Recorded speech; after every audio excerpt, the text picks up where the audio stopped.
Bonjour, bienvenue dans votre émission Parlons-en. Nous nous retrouvons aujourd'hui avec une nouvelle thématique, mais avant, voilà, nous sommes début mars. Nous souhaitons présenter, voilà, une très bonne fête des femmes, parce qu'en ce mois de mars, nous célébrons les femmes. C'est le mois des femmes, donc qui mieux que le docteur Mubengai, baron Vincent de Paul, pour parler aux femmes, l'auteur de Femmes dans toutes ses dimensions, celui qui aborde toutes les thématiques concernant la femme, la place dans la société, etc. Donc aujourd'hui, la thématique qui a été décidée est, voilà, les enfants, hors mariage. Avant de lui donner la parole, voilà, je vous rappelle que cette émission, comme l'indique notre slogan, en 19 minutes, ça fait débat. Nous allons essayer de vous répondre à toutes les questions parce que vous l'avez vu, nous avons annoncé la thématique avant l'émission. Quelques petites statistiques venant de l'INSEE qui datent de 98. En 98, il y avait 60% d'enfants qui étaient nés hors mariage en Europe. Donc, on pourrait dire 6 enfants sur 8. Et en Afrique, j'ai réussi à récolter aussi quelques statistiques. Au Cameroun, par exemple, nous avons 34% d'enfants qui étaient nés hors mariage en 2018 et 39% au Congo. Ça s'est un petit peu diminué depuis 2019-2020 parce qu'il y a eu les moyens de contraception qui sont arrivés aussi en Afrique. Voilà. Bonjour, docteur Mubengai. Vous allez bien?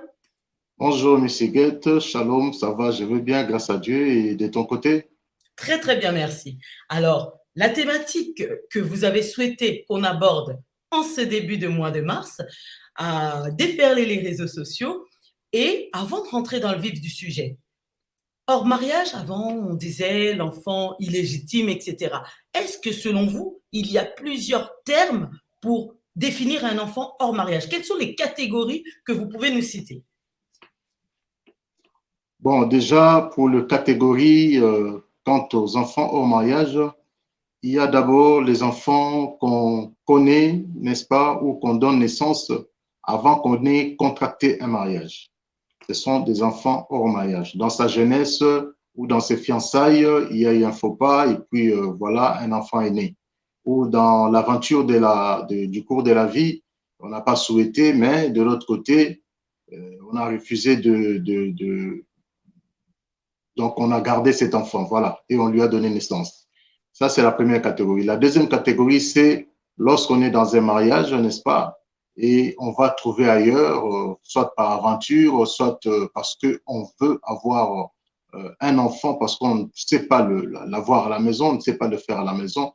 Tout ce qu'on aura hors de son cadre, n'est-ce pas, conjugal, c'est un enfant hors mariage. Donc, voici un peu ces deux catégories que nous allons essayer de développer, de discuter pour voir comment aider et apporter de la paix dans les genres de femmes qui connaissent ce genre de brisement. Donc, voilà. Très bien. Ben, merci beaucoup pour ces précisions. Donc, sans plus tarder, je pense qu'on devra aborder chaque thématique bien distinctement. Donc, aujourd'hui, on peut parler de quel sujet plus précisément? Aujourd'hui, on va plus parler de cette femme qui est tranquillement dans son foyer et qui entend non seulement que son mari, son époux a une aventure ou une relation au dehors, mais de surcroît, un enfant est né de cette aventure ou de cette relation. Donc, c'est cette catégorie de femmes mariées, mais qui apprennent qu'il y a un enfant dehors qui est l'enfant de son mari.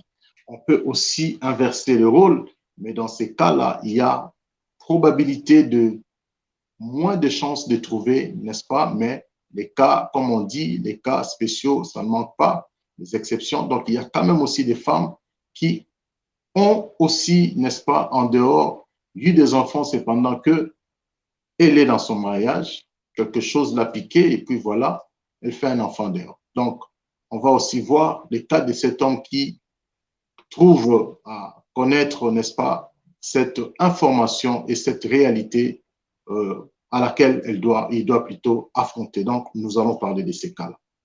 Très bien. Ben, nous vous écoutons, docteur. À vous la parole concernant cet enfant qui est né hors mariage, mais cette femme plus particulièrement, je crois, qui crie, qui pleure, qui souffre, j'ose le croire. comment on doit faire face à ce genre de situation? Déjà, je vais dire à cette femme-là, qui pour elle, le foyer est un cadre de repos, un cadre de paix, de joie, d'épanouissement et de sécurité. Et que cette femme, restons dans cette optique que cette femme donne aussi naissance, à donner des enfants dans la maison. Restons d'abord dans cette optique-là. Et apprends, n'est-ce pas, que dehors, monsieur a fait un enfant ou plusieurs enfants. Mais nous parlons deux enfants hors mariage. Donc, on peut parler à partir d'un enfant ou plusieurs. Mais il y a un enfant qui est né. En réalité, c'est vrai, cette femme-là est vraiment brisée. Brisée, il n'y a pas d'autre mot à dire. Il n'y a pas lieu de pouvoir l'appréhender à quoi que ce soit. C'est une femme qui est désespérée dans son mariage. C'est une femme qui perd sa confiance d'elle-même. C'est une femme qui imagine beaucoup de choses sur ce qui est de sa personne et, n'est-ce pas, de sa tâche d'épouse, de mère, n'est-ce pas, et de cette chérie de son mari. Donc, c'est une femme qui est déséquilibrée moralement. Elle n'a pas de réponse pourquoi cela a pu être fait. Et à cette femme, je veux dire une chose, je vais dire une parole. Maman, ce n'est pas ce que je dis qui va te soulager parce que tu as peut-être entendu parler, tu as de la famille qui t'a soutenu, qui t'a apporté de conseils, mais il s'est fait que des blessures sont restées. Des blessures sont là. Peut-être que jusqu'à aujourd'hui, tu vis avec cette haine parce que cette femme-là connaîtra une sorte de haine vis-à-vis de son mari. C'est pourquoi la parole que j'amène à cette femme, c'est pour, n'est-ce pas, donner à cette femme la force de pouvoir rebondir. Et cette parole, c'est de te dire, pardonne. Il n'y a rien de mieux que de pardonner. Parce que le poids que tu portes sur tes épaules, le poids que tu portes dans ton cœur par rapport à cette situation vis-à-vis de cet homme qui est ton mari, ne peut pas te faire avancer ni te faire épanouir. C'est pendant que tu es en train de te crisper au-dedans de toi. Or, lorsque tu donnes ton pardon, tu accordes ton pardon, non seulement que tu libères cet homme qui est ton mari, mais tu te libères toi-même. Tu te libères de pouvoir vivre ta vie avec gaieté, de pouvoir ne plus regarder ton mari avec un œil dédain, ne plus regarder la situation comme étant une situation honteuse. Tu vas alors, n'est-ce pas, remonter tes bretelles, comme on dit, pour marcher avec fierté et connaître, n'est-ce pas, ton épanouissement et ton avenir qui est devant toi. Donc, tout ce que je peux te dire, c'est d'abord de pardonner.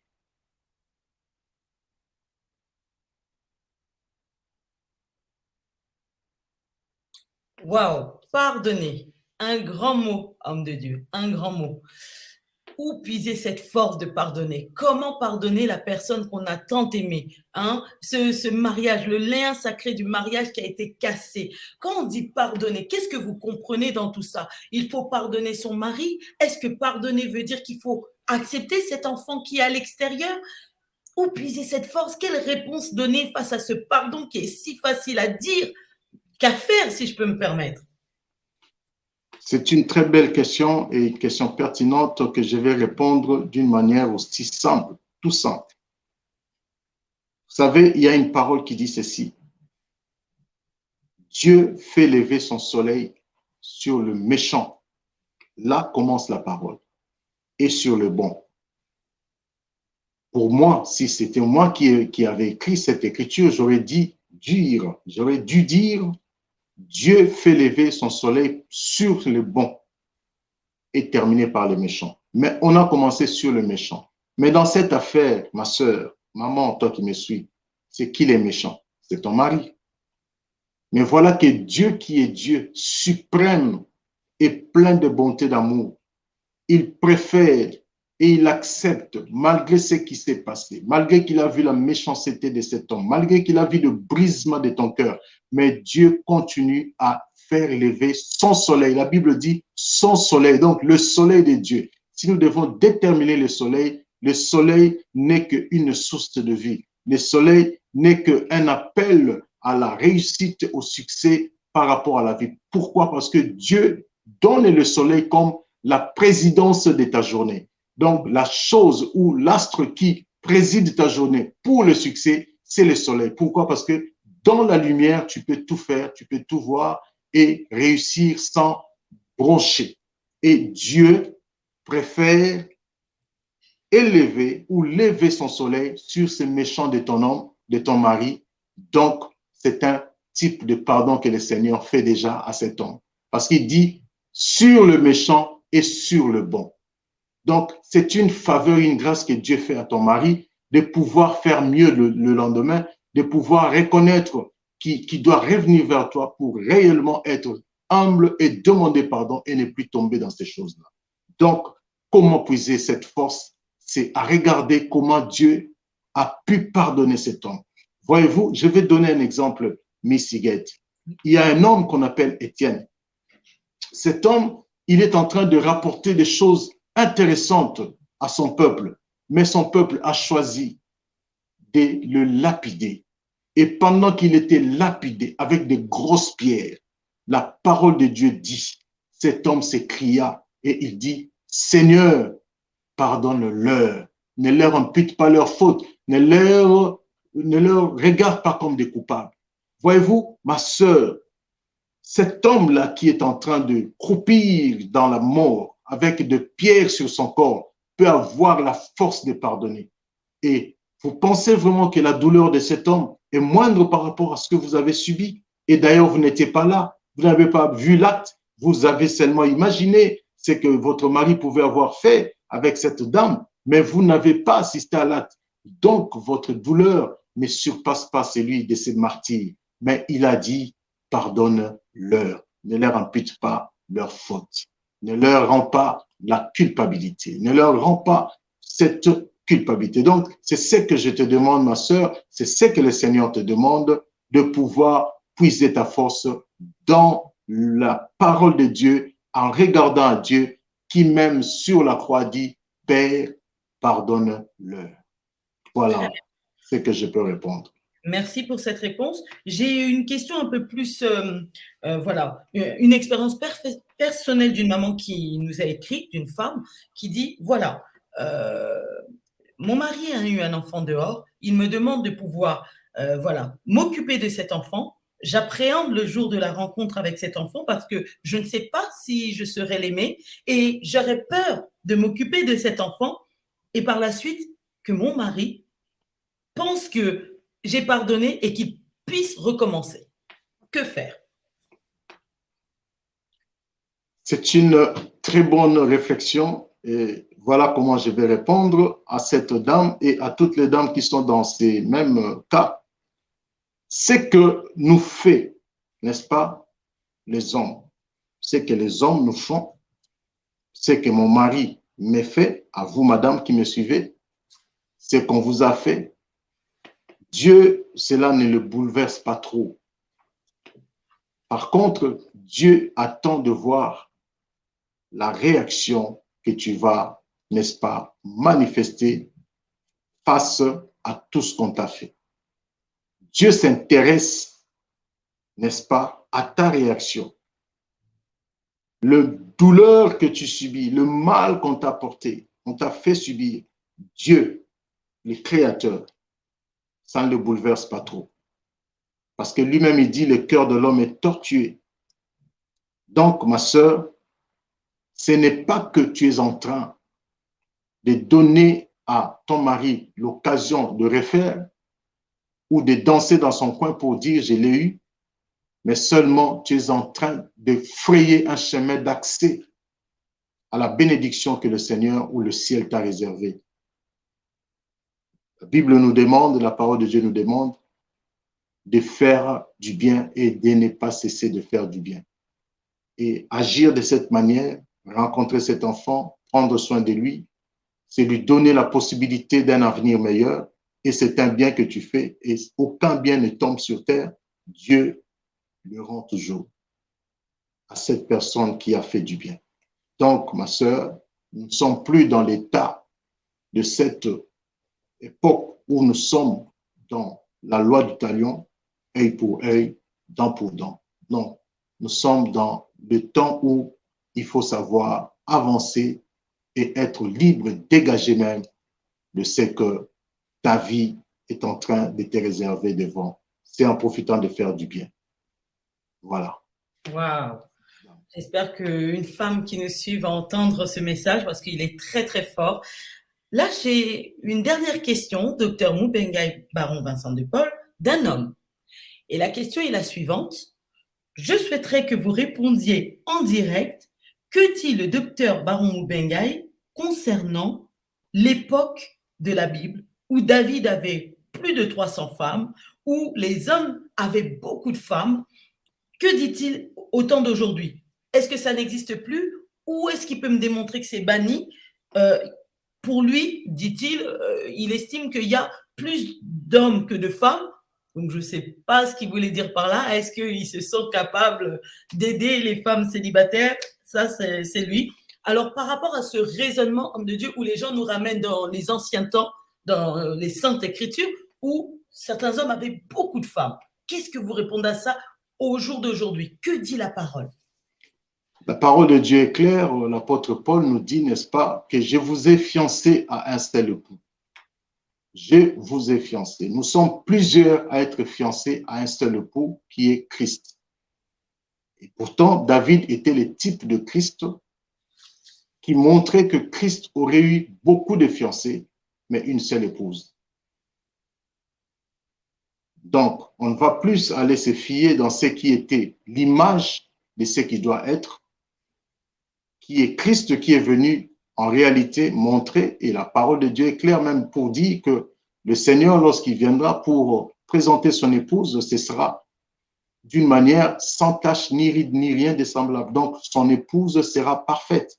C'est pourquoi dans les 10 vierges, il y a eu 10 vierges, toutes vierges pures, mais 5 étaient folles, mais toutes vierges.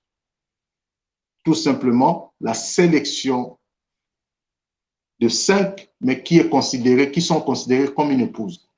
Il n'y a pas eu 5 épouses, mais il y a eu 5 vierges qui ne représentaient qu'une épouse. Donc aujourd'hui, on ne va plus aller chercher à convaincre les femmes ou les familles des femmes pour aller avoir beaucoup de femmes et dire que bon, dans la Bible aussi, c'est là, non. C'était des choses imagées, c'était des choses ombres pour ce qui est à venir. Ce qui est à venir, c'est le Christ qui est venu pour son épouse. Donc voilà, c'était juste des représentations pour présenter ce qui serait en ce temps dans lequel nous nous trouvons. Waouh! Waouh! Cette émission était très forte. Homme de Dieu, on va vous laisser conclure très rapidement pour qu'on puisse voilà, nous annoncer le titre de la prochaine émission. Eh bien, je vais dire à une dame et à toutes les dames qui sont dehors, le Seigneur ne tarde pas à réaliser sa promesse. Cette promesse, c'est la promesse dès sa venue, c'est-à-dire dès son retour. Il ne tarde pas. Il y a beaucoup de personnes qui pensent que le Seigneur tarde. C'est pourquoi les gens aujourd'hui, nous entendons dire, depuis 2000 ans qu'il devait revenir, il n'est pas revenu, nous sommes en 2023. Qu'est-ce que la parole dit? Dieu use de patience envers vous. Vous toutes là qui êtes dehors, mes sœurs, qui sont dans la situation dont nous avons évoqué, n'est-ce pas? Dieu use de patience envers vous, car il ne veut pas que qui que ce soit, n'est-ce pas, aille à sa perte. Dieu ne veut pas perdre une âme. Vous êtes des âmes. Vos maris qui ont fait ces choses-là sont des âmes. Au contraire, il veut que tous aient l'occasion de se tourner, de se détourner du mal. Qu'est-ce que cela veut dire? Dieu donne encore l'opportunité à ce que vos maris changent. Et Dieu vous donne aussi à vous l'opportunité à ce que vous sortez de la colère, de la haine, de l'animosité et de bloquer le cœur pour rendre le mal à la place du bien que vous auriez dû rendre. Donc, quant à vous, laissez que Dieu puisse faire un travail dans vos cœurs. Soyez bénis là où vous êtes. Merci beaucoup. Merci, Dr Mubengai. Alors, quel sera, en avant-première, le titre de la prochaine émission? Le titre de la prochaine émission, nous parlerons toujours des enfants hors mariage, mais dans la catégorie des personnes, hommes ou femmes, qui ont eu des enfants avant de pouvoir contracter un mariage et qui ont voulu, n'est-ce pas, amener leurs enfants dans leur mariage. Et c'est de ces femmes-là ou de ces hommes-là que nous allons essayer d'évoquer, d'aborder. Très, très bien. En tout cas, j'espère que cette émission vous a plu. Vous êtes dans l'émission Parlons-en, voilà, produite par voilà, Mubengai Ministries TV. Voilà, je vous donne rendez-vous, nous vous donnons rendez-vous très prochainement pour la prochaine émission. Donc, comme on le dit chez nous, en 19 minutes, ça fait débat. Voilà, abonnez-vous, partagez, likez. À très bientôt. Au revoir. Au revoir.